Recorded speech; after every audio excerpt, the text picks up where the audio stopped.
this is what me and Napper need to say to you since the Colts won.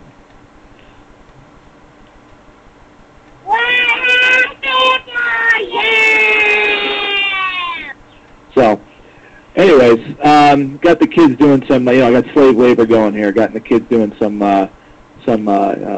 radio bits for me. So, when you have kids, you can actually use them for radio bits when they get a little older and can talk. So we're happy for you there, buddy. Glad that the Indianapolis Colts won today, or whenever they played. Ask him what he thought about the Buckeyes rolling into the Hoosier State and Lucas Oil Field and laying a smackdown on number 7 Notre Dame. Uh-oh, here it comes. Where did he go? He's not talking. He's probably going to call in now, 646-652-2962. The Buckeyes roll into the Hoosier State, the basketball mecca that is the Hoosier State. The Buckeyes roll in and, put the beat down on the best that the Hoosier State has to offer right now. I mean, that's how the Buckeyes do it. That's what the Buckeyes do, so nonetheless. But so anyways, he's more of a Ball State fan, of course. Right. Ask him where. He should know the answer if he's such a Ball State fan. Ask him where Nate Davis is from. Bel Air, Ohio. I mean, you know what I mean. Their best player. They got to go to Ohio to get players. Well, he's more of a Ball State fan, so we'll just have to give him it again.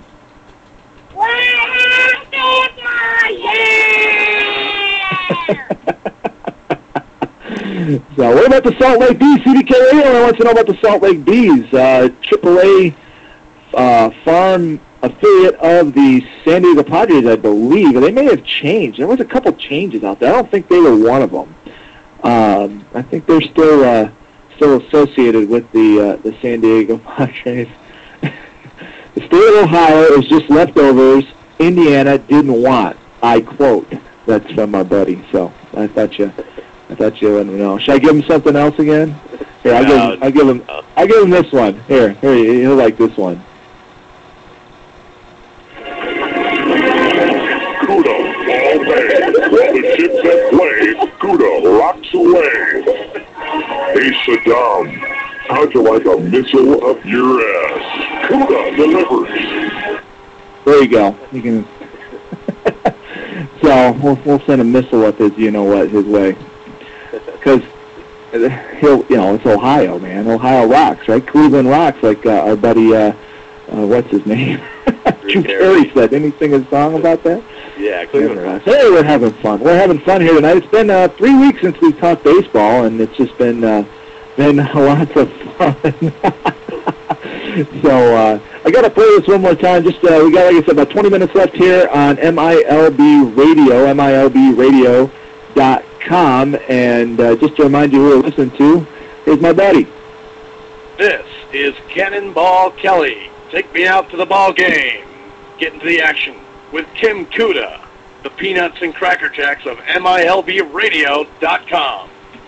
Okay, so there's your ID. So now you know who you're listening to yet again.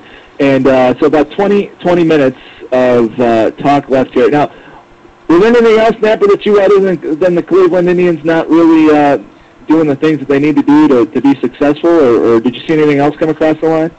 Well, I wanted to ask you as far as that top 50 and get your opinion on a guy that I find real interesting.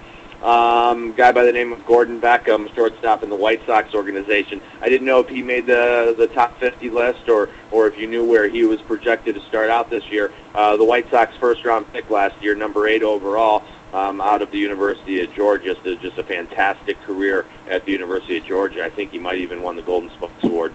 Maybe I'm wrong about that. But in the Arizona Fall League, this guy hit .394 in the Arizona Fall League. Was it Gordon Beckham? Is it Gordon Beckham or Tim Beckham?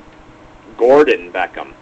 Gordon. There's a Tim Beckham who's ranked number 22 out of the Rays organization. Griffin, born in Griffin, Georgia, and he's played. His overall numbers last summer was 246 with 2 home runs, 14 RBIs, and 6 stolen bases. Let me see. Who are you looking for? He was the number 1 overall draft pick last year out of high school. Yeah, he didn't make the list. Top 50 prospects. I don't see him on here. I'll go through it. Just refresh my memory. Refresh my memory, Tim, about the rules for getting into the Arizona Fall League. I know you have to have been AA or AAA, and then each team can send one or two players that haven't reached that level yet. What are the rules again?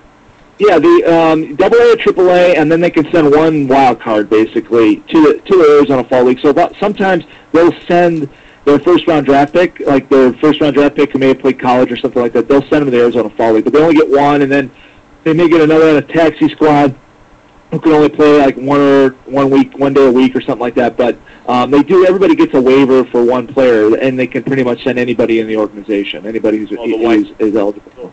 The White Sox obviously used their one wild card last year, or this past, couple months on Gordon Beckham. Obviously, he was their number 1 overall draft pick last year, or their first-round draft pick last year, I should say, number 8 overall. I don't even know where he played last year or where he signed as far as what he did after he got drafted last year. But, I mean, for a kid he played 3 years at Georgia, so I'm guessing he's 21, 22, depending on when his birthday is, without much minor league experience at all, if any, and he hit 394 in the Arizona Fall League just the Arizona Fall League that was just completed. So there's a name that I'm going to watch in the future. Just a fantastic hitting shortstop for the White Sox, so it's a name we'll have to keep our eye out on. I'm guessing he would probably open the season at maybe high A. Definitely not any higher than that, I wouldn't think, but look for him to start the season at high A, and I off the top of my head, I don't know what the White Sox high A affiliate is, but I think that's going to be a name to keep an eye on in minor league baseball over the next couple of years. Yeah, it's somewhere on it's the high A affiliate is on the East Coast somewhere. It's in the the Atlantic Coast League, I believe, with those guys. But nonetheless, here I just noticed that the rules here. I just saw the rules as to where MILB.com comes up with their top 50 prospect list. To be eligible, this is why David Price is on there. I just found out.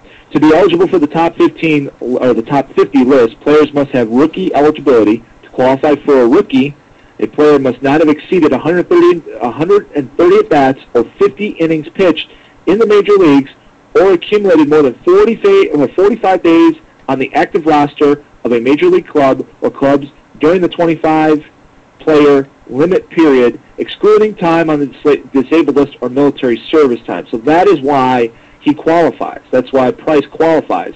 It's because that where it does fall in according to those rules that they were using for their who they picked. I mean, let me run through the list real quick. We went through the top 10. The next 11 through 20: Mike Moustakas, Andrew McCutchen, Brett Anderson, Matt Laporta, Dexter Fowler, Chris Tillman, Trevor Cahill, Jared Parker, Buster Posey, and Brian Matsu or something. I'm sure he's probably whatever that is, Matsu. And you know what? I've seen this guy before too. We actually talked about this guy. Jared Parker, obviously pitching prospect in the Arizona organization. We covered him when we did our live broadcast with it was our second game live down there in Peoria. So we know a little bit about Jared Parker. Trevor Cahill, we actually had on the show at the beginning of the season out of the A's organization. Pitched last year with Sacramento. So then going to the next tier, Elvis Andrus out of the Texas Rangers organization. We spoke with him. Tim Beckham, I mentioned him earlier. Matt Gamble. Tommy Hansen. I believe Tommy is out of the Cardinals organization. Let's see how good. No, he's actually out of the Braves organization. I was wrong. Yeah. He played in the Arizona Fall League as well. We talked about him. He was actually pitcher of the week a couple times in the Arizona Fall League. So another name to keep an eye on: Lars Anderson, number 25, Mike Stanton, Austin Jackson, number 27 prospect, number 28, Carlos Carrasco, number 29, Eric Hosmer, and 30, Carlos Truffaut, I believe is how you pronounce his name. So they're kind of a rundown of the 30 of the 50. We can kind of